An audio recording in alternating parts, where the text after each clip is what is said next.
My wife is a preschool teacher, and every day as she comes home from work, we discuss each other's days and kind of unload on each other in order to put it all behind us and enjoy a nice evening with our children. Yesterday, when my wife came home, I could tell she was unusually upset. It didn't take long for me to find out why. My wife began to tell me a story about a small girl in her class who had been beaten within an inch of her life by her mother. I will spare you the gory details of this beating, but needless to say, the child was hospitalized from her injuries. Of course, after the initial shock wore off, my first question was, well, why do you think it happened? I expected to hear the general nonsense given by abusers about broken rules or severe misbehavior, but this beating was not a result of any of that. This mother, if you can call her that, gave her child a severe beating because she had received a B on her report card. Of course, I said this couldn't be the real reason, and obviously some deep underlying issue was the true reason.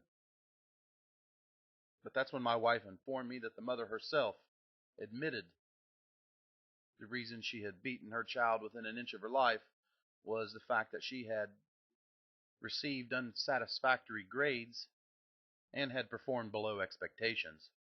As I listened to this story, I gazed through the window at my two children playing in the yard, watching them run and laugh, and wondering to myself, how in God's name do these things happen? This story is not new, of course, as all of us, I'm sure, hear every day some horrible story of child abuse. How some insane mother or father decided to take out their aggression on a small defenseless child.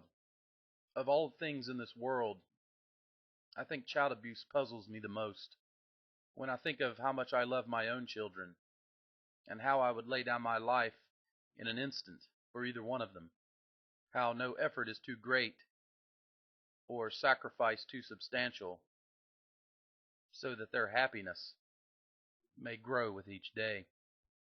I think the penalties that people receive for abusing innocent children are far too lenient, that a man or a woman can receive more years in prison for armed robbery than for beating to death a child is a reflection of just how screwed up the judicial system is.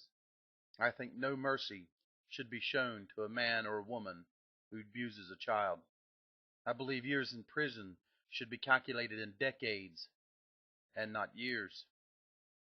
I know that these penalties will never really stop the curse of child abuse, but it sure would make me feel a hell of a lot better when I hear of one of these stories and shortly thereafter realize that this scumbag will more than likely spend the rest of their life behind bars. And I also revel in the satisfaction knowing what kind of prison justice will more than likely be dealt to these individuals. For even among the incarcerated, child abusers are the scum of the scum.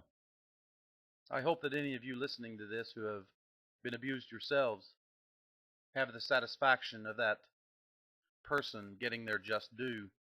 But of course, I'm a realist, and I fully understand that most abuse goes unreported and unpunished.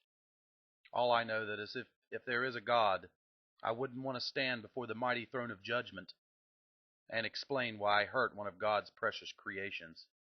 Thank you for listening, and if you have any comments, you know where to put them.